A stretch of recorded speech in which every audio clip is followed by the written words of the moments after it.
What is it called, this place? Wadi Rum. And what is it known for?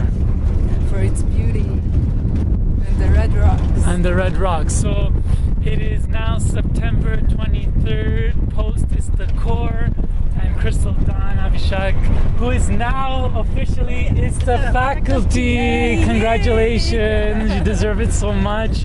Doing all your work in Israel for now. And so for those of you that may or may not remember, Avishag is my partner in crime when I started the Spiritual Playboy. The Spiritual Playboy was born in Israel, and the first episodes of the Spiritual Playboy, if you go back, was in Israel, and Avishag is who took me here. And Avishag, I credit Avishag for being the first person to support me going international and teaching internationally. So that's sweet. And so we are going. So yeah. Crystal was traveling half of the world to discover another place look just like Sedona.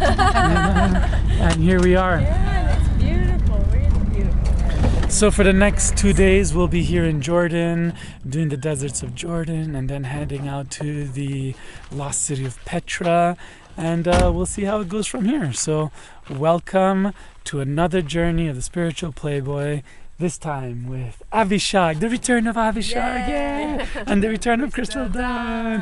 Heading into this canyon where the Nabatean culture apparently has some ruins, and they were these traders who were on the spice route from from China or wherever, from the east, back about 2,500 years ago, 2,300 years ago-ish. And this is part of their one of their secret places. Secret place. Yeah. Well, I think it's secret because you can't see it unless you go into the place. So.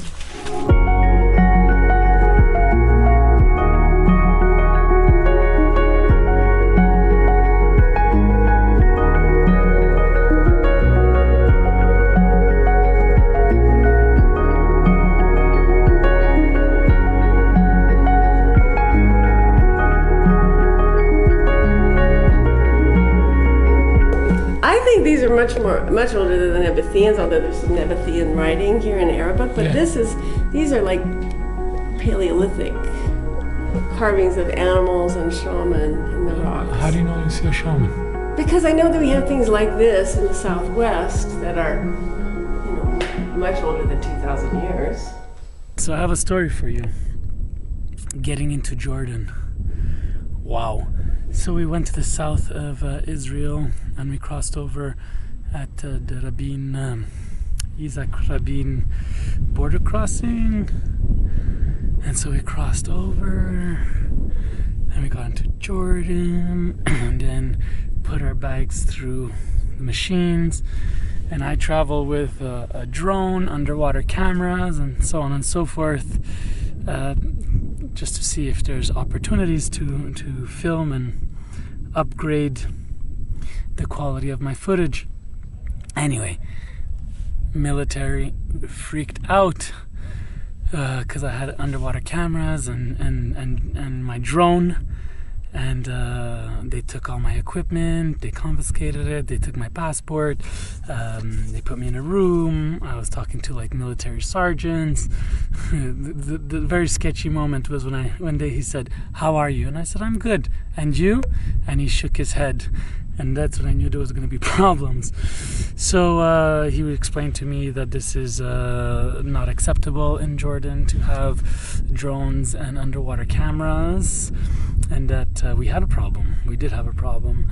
So in the end, I negotiated that they give me back my equipment, and I walk over back to the Israel side, and I go to the parking lot, and I deposit everything that I have in Avishag's car. Thankfully, they agreed.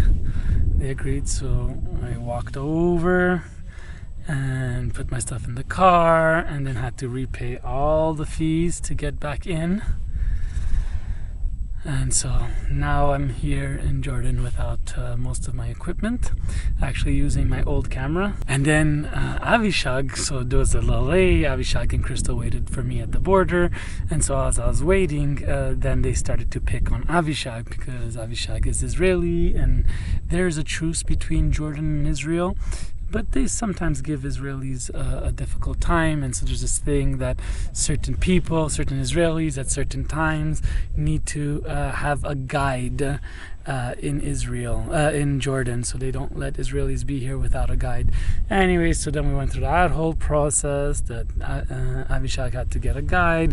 In the end, it's just another fee, another paper, more bureaucracy. So that has been the journey of getting into Jordan. Feels similar to like my personal life, where it's like, how do I get into circles of influence with ease and grace and without the control and fear mechanism of the body of power that controls and that moves from their own fears and misguidance. So as much as we are looking to be a new paradigm and we are in the old, we're working in old paradigm systems, I believe even new paradigm systems suffer the disease, the dis-ease of allowing love and truth and flow and love to flow through, versus like needing to protect against something because they feel that something is out. But I believe when you step into deep listening, some people call it the void, when you drop into the void and you listen carefully, you'll know that everybody is safe and everything is okay as it is. And that's where I've landed. I'm okay, but there's questions.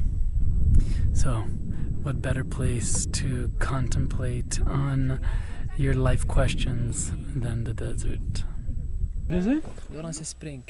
Lawrence Spring. Yes. Oh, the spring of Lawrence of Arabia? Yeah. You see the big tree Oh, there? yes. Close the tree, you have a small spring water. The water come down the pipe. You see the rock?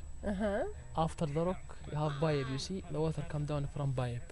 And here from basin water, drink. So this is where the camels water Yes. because of the and spring. all animals here. Drink. It is my pleasure that you dine with me in Wadi Rum.